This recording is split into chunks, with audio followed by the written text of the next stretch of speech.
हमल में बड़ा ऑपरेशन कितने हफ्तों पर करवाना चाहिए? ये एक कॉमन क्वेश्चन है क्योंकि अक्सर खवातीन अल्ट्रासाउंड करवाती हैं और अल्ट्रासाउंड की रिपोर्ट के ऊपर वीक्स मेंशन होते हैं, तो उनका ये सवाल होता है कि डॉक्टर साहिबा हमें ये बताएंगे हम सेफली कौन से हफ्ते पर बड़ा ऑपरेशन करवा सकते हैं। तो डियर लेडीज, जो इनका फर्स्ट बेबी है, जिनकी पहली प्रेगनेंसी है, उनको ये चाहिए कि जो उनकी एक्सपेक्टेड डेट ऑफ डिलीवरी है, जो बच्चे की पैदाइश की तारीख है जिसको हम ईडीडी कहते हैं, जो आपके डॉक्टर ने आपको बताई है, आप अपनी तारीख तक इंतजार करें। अगर आप नॉर्मल डिलीवरी की तरफ जाते हैं उस सूरत में भी, और अगर आपने बड़ा ऑपरेशन यानी सिजेरियन सेक्शन करवाना है उस सूरत में भी आपको ईडीडी यानी एक्सपेक्टेड डेट ऑफ डिलीवरी का वेट करना चाहिए। ये डेट हम 40 वीक्स के पे निकालते हैं, यानी 9 महीने पूरे होके 10वें महीने का भी पहला हफ्ता इसमें शामिल होता है। आप देखें कि मैक्सिमम जो है वो इसमें वेट करना चाहिए, ताकि जो है अगर नॉर्मल डिलीवरी में आप प्लान करते हैं उस सूरत में भी,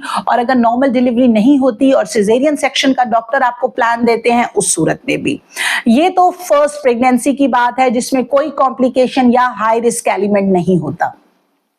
अब अक्सर खवातीन ऐसी हैं जिनका एक पहले बड़ा ऑपरेशन हो चुका है, उस सूरत में अगर उनके ऑपरेशन की वजह ये थी कि उनका बच्चा उल्टा था, या उनका ये वजह थी कि बच्चेदानी का मुंह तो खुल गया था लेकिन बच्चे ने पेट पे पखाना कर दिया था, ऐसी तमाम कंडीशंस में भी अगर उसका गैप अच्छा है 2 से 3 साल का, तो उसको चाहिए कि वो जरूर नॉर्मल डिलीवरी का ट्रायल ले और वो फौरी तौर पर बड़े ऑपरेशन की तरफ ना जाए। अब इसके अंदर फिर एक कैटेगरी ऐसी आ जाती है, ऐसी खवातीन की जिनकी फर्स्ट प्रेगनेंसी में अगर डॉक्टर ने कहा था कि आपकी हड्डी तंग है, उस सूरत में जो है वो ऐसी खवातीन को फिर वेट नहीं करना चाहिए। मुमकिन है कि इस प्रेगनेंसी में भी उनको जब वो लेबर में जाएं उनकी हड्डी तंग होने की वजह से बच्चा जो है वो नीचे डिसेंड ना करे। इस सूरत में हम ऐसी तमाम प्रेगनेंसीज में जिनका पहले सिजेरियन होता है, हड्डी तंग होने की वजह से या कोई कंफर्म्ड वजह होने की वजह से, या कोई हाई रिस्क एलिमेंट ऐसा है जिसमें डॉक्टर आपको पहले से गाइड कर देते हैं कि जी आपका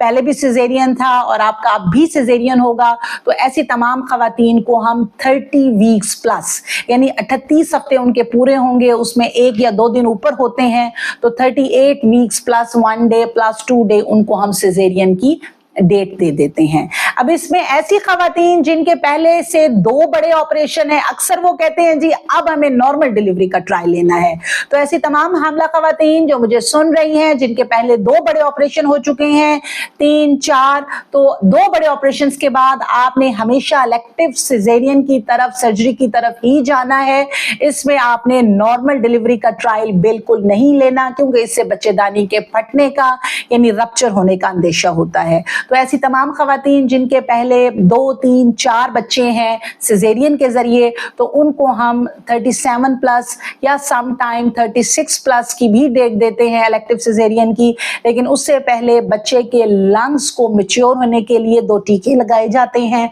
वो टीके आप अपने गायनेकोलॉजिस्ट की एडवाइस से जरूर लगवाएं। Thank you so much.